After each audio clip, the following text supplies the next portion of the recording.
जो भगवत मार्ग से विमुख आचरण, पापाचरण, अधर्माचरण करता है और आपको सुखी नजर आ रहा हो तो उसके बहुत थोड़े पुण्य हैं।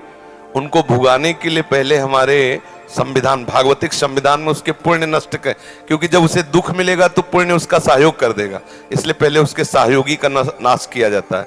उसका सहयोगी जो सुकृत है उसको दे दिया गया। अब वो पापाचरण में और उन्मत्त हो गया।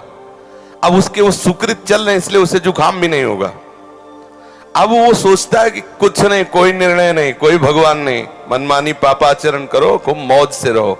और वो सुकृत उसके नष्ट हो रहे हैं। और जिस दिन उसके सुकृत नष्ट हुए फिर मिटिया मेट होते हुए देखा है। शास्त्रों का विधान तो है ही, हमने देखा है।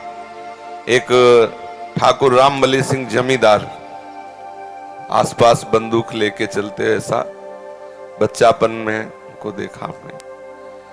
वो ऐसे मतलब अपने गर्भ में रहते थे कि किसी को कुछ नहीं मानते थे। एक गरीब ब्राह्मण था जिसकी उन्होंने संपत्ति का अपहरण किया, तो वो गया और हाथ जोड़ा कि लंबरदार, गांव में ठाकुर जमींदार को ऐसे प्यार भाषा में बोले, लंबरदार आप तो राजा हो, आप तो ठाकुर हो, आप तो जमींदार हो, गरीब ब्राह्मण है, उतने से ही परिवार चलता था, आप गालियां बके।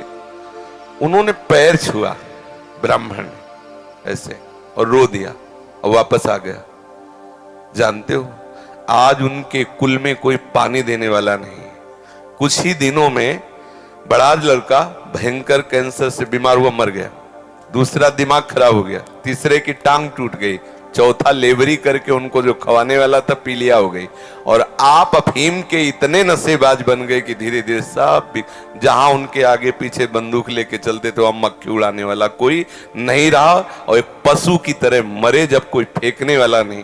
ऐसी स्थिति होता क्या है कि शुभ कर्म जब तक हमें वहां के हमारे भागवतिक विधान में सिस्टम है, यदि आप अधिक पाप करेंगे तो आपके जल्दी से जल्दी शुभ कर्म आपको दिए जाएंगे कि वो नष्ट हो, तब तुम्हारा नाश शुरू होगा।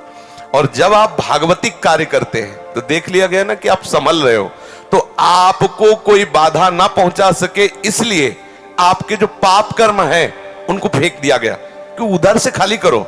जो उसके शत्रु पक्ष के पाप कर्म जमा है उसको नष्ट करने के लिए उनको भेजो, क्योंकि इस समय धर्म निष्ठा में है, ये पचा जाएगा।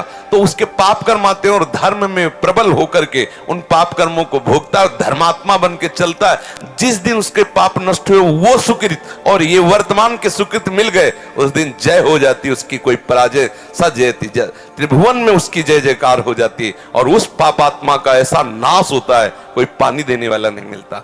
ऐसा नहीं है कि पापी पुरुष मौज से है और धर्मात्मा कष्ट से है, उसके रहस्य को नहीं जानती इसलिए तुम्हें ऐसा लगता है।